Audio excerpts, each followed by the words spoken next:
মনে নিচে শুয়ে সে চিন্তা করতেছিলাম একটু ঝাল কিছু খাইলে মনে হয় ভাল লাগতো।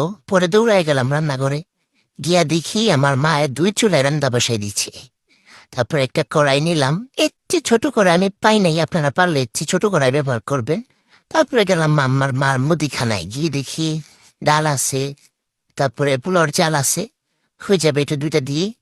একটু চাল নিলাম, হ্যাঁ বেশি পুড়ে গেছে, একটু কমায় রেখে দিই, এত রান্না আমার মা আবার আমার কেলাইবো।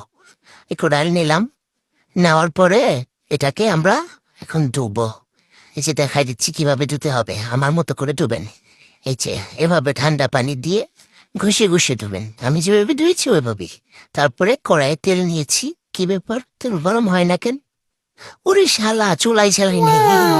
চুলাটা জ্বালিয়ে নিলাম।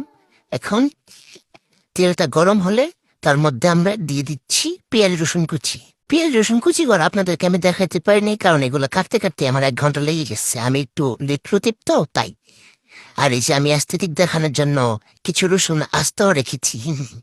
তারপরে হলুদ মরিচ লবণ দিয়ে এভাবে নাড়বো চাড়বো ভাজবো। ভাজা হয়ে গেলে তার মধ্যে একটু পানি দিয়ে এভাবে কষাচ্ছি। তারপরে দিয়ে দিব আলু। আলুর সাথে আমার সম্পর্ক জন্মান্তরের। এখন দিয়ে দিব চাল আর ডাল।